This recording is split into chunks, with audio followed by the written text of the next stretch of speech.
Ray Phoenix killed Orange Cassidy. Wardlow killed Marco Stunt. Chris Jericho killed Vanguard won. And on top of all of that, it was announced on last night's AEW Dynamite that Iron Mike Tyson will be appearing at Double or Nothing 2020, presenting either Cody or Lance Archer, who is very, very sexy if you listen to Jake the Snake Roberts, with the TNT Championship title. Last night's AEW Dynamite was absolutely massive. So let's get cracking, shall we? I am Jens Lehmann from Cultaholic.com, and these are all the WTF moments from this week's AEW Dynamite. Hit the intro, man.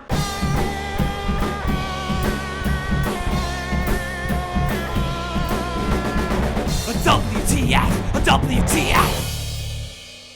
Nyla Rose farted. So as we were all recovering from the revelation that Nyla Rose farted, poo-wee, that Jake the Snake Roberts stuff took a turn, didn't it? He was going on about how women like Brandy Rhodes should stay at home and put the nappies on their babies and do the cooking in the kitchen and keep him warm when it's cold. But then Jake the Snake Roberts mentioned how he has a lady who comes to see him, but she makes sure that he's been watching Lance Archer matches, so he's excited. And I don't know about you, but it would appear that Jake the Snake Roberts was referring to a sex worker of some kind. He did, of course, do a dirty snigger after he said he used Lance Archer's matches to get excited. So it would appear that watching Lance Archer wrestle makes Jake the Snake very horny indeed. Now, I'm not here to kink shame Jake the Snake Roberts. Jake the Snake can like whatever the hell he wants to like, and he should not be judged for doing so.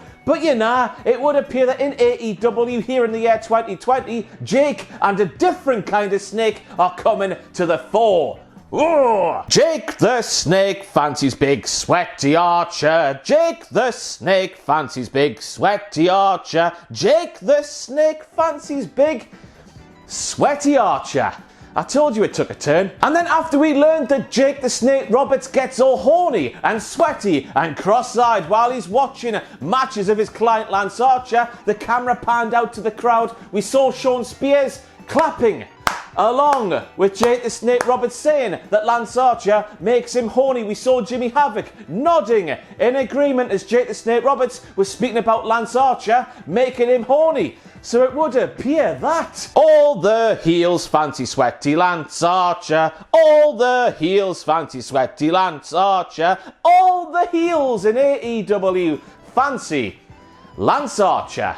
It took a turn, didn't it, this week? So as we saw that vehicle there, we learned that Cody Rhodes might well have a really small willy. I'm kidding, of course. I wish I had a car like that. If I had a car like that, I would have no issue mowing down all the pedestrians here in Newcastle upon Tyne like I'm playing GTA San Andreas. I wouldn't give a toss, because look at the size of that thing. But when we saw that camera shot there, was anybody else thinking about...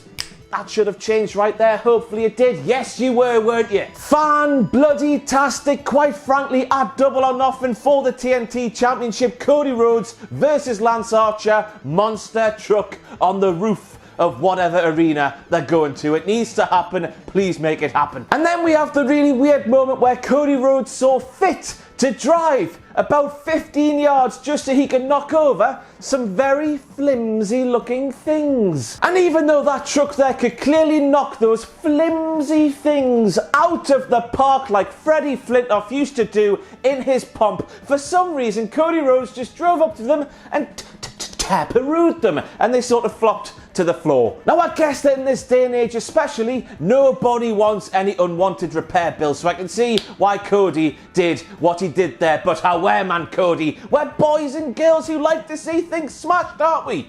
Smash it, man. But that whole thing with Cody in the car going and driving and knocking over the things, it was really pointless. It was really cheesy. It was so 1980s and I loved it. I love the cheese. So then we saw Lance Archer get out of the ring and confront Cody Rhodes, and Jake the Snake Roberts, still with mic in hand, said, Lance, if you're gonna go, make sure you finish him off. And when Jake Roberts said that, was anybody else questioning what Jake actually meant by finish him off? Simply going off that really shocking revelation we heard a few minutes before Jake the Snake Roberts said that, I certainly was.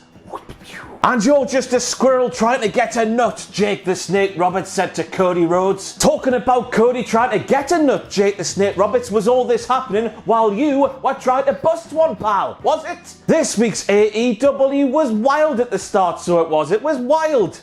Wild. And I don't care what you say, that match graphic there is all kinds of WTF, is it not? We've come such a long way in such a short space of time, haven't we? Pineapple Pete versus Chris Jericho, the most anticipated match in the world of professional wrestling this week, and I'm not even joking. And I don't know about you at home, but I was pining for Pineapple Pete to defeat Chris Jericho and smash him in the face while he was doing so. Also, Pineapple Pete could live pineapple-y ever after. I'm sorry. So then we saw Trent try to hit a tope suicida on Luchasaurus, but the big dinosaur man, he caught him. And when Luchasaurus did so, Excalibur brought a brand new wrestling phrase into my vocabulary, even though I know fine well, yeah, going down to the comments now to tell me that Excalibur said this so many times on PWG back in the day. I know, man. Tope interruptus is what we're speaking about here, and that was absolutely fantastic, so good I had to include it in these WTF moments. It was such good shit. Now there's something about somebody getting kicked in the back of the head out of nowhere that's just so bloody satisfying, isn't there? Even when the person getting kicked in the back of the head out of absolutely nowhere is someone you love, like Orange Cassidy. Yes, that kick from Phoenix to Orange was absolutely brilliant, but there is more WTF to this moment than meets the eye, as Chucky T provided us with that there after the show. Unbelievable scenes. So then we see Jon Moxley walking into the arena with a purpose. He looked angry, so he did.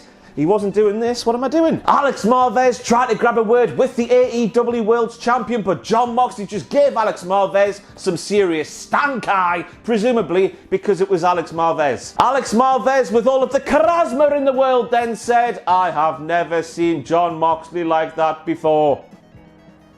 Alex Marvez looks the other way and puts his fingers in his ears when Jon Moxley comes on the television, confirmed. How have you never seen Jon Moxley angry and focused like that before, man, Alex? Well, this bit was a bit awkward now, wasn't it? I don't know about you at home, but I reckon Penelope, as Booker T likes to call her, she was late or forgot what the spot was, and she made Britt Baker look like a massive numpty. The poor doctor, man. What a shame. And next up we saw Sammy Guevara limping out to the ring while wearing a neck brace. How does a neck brace cause a limp? I know you were asking that question because I was.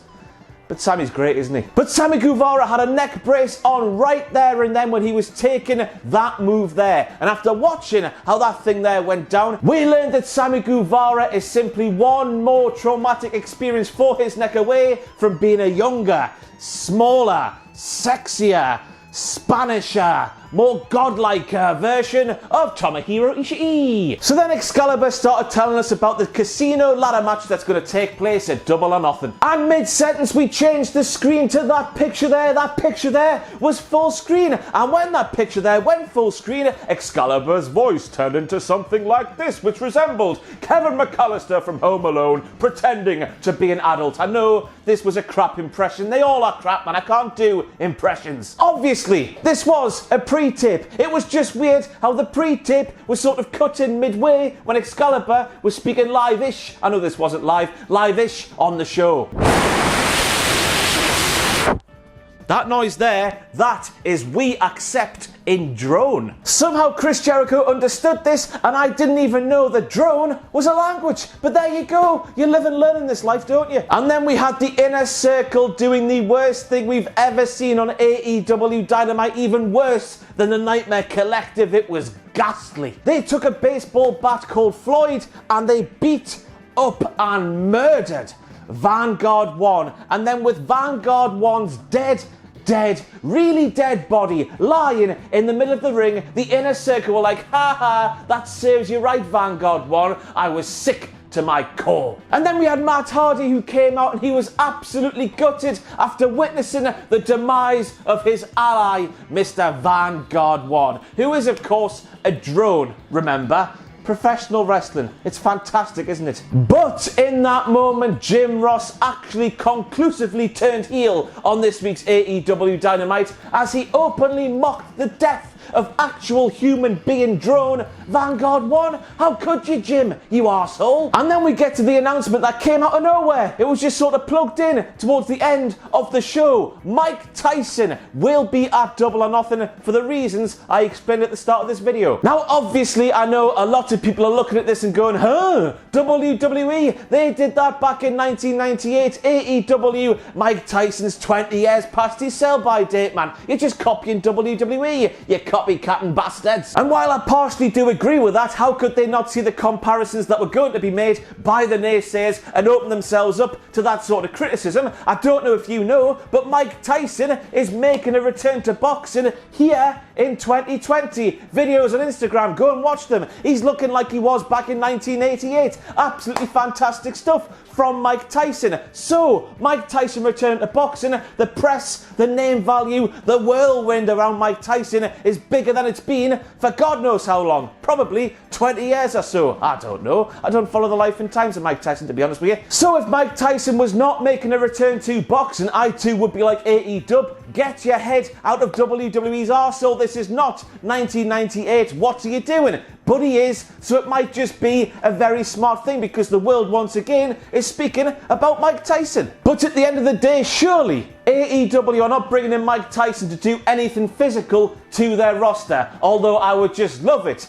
In the same vein as Kevin Keegan to Sir Alex Ferguson back in the day, I would love it if Mike Tyson ripped off his shirt like he did at WrestleMania 14, revealed a Brownie Road shirt and just clocked Jake the Snake right in the face. That would be absolutely fantastic. But surely they're going to bring him in, do what Bret Hart did back at Double or Nothing last year. Yes, it was, wasn't it? Present the title, get out of town, that's it, done and dusted. He won't be getting physical, so that, yeah. But of course, the question I am asking is Cody Rhodes with his tattoo on his neck, Mike Tyson with his tattoo on his face. Will seeing Mike Tyson in the flesh convince Cody Rhodes to get one a little bit higher up to match the one on his neck? I really hope it does. But of course, we did see last night Mike Tyson being announced for a professional wrestling event here in the year 2020. The same night that NXT announced that In Your House is coming back as a takeover pay-per-view. Where the hell are we going? And then we had Jim Ross saying that everybody in the arena for last night's AEW Dynamite was tested and came out negative on the old pandemic ting. And that's nice to hear, Jim, but when all's said and done, it's a big public gathering. It should not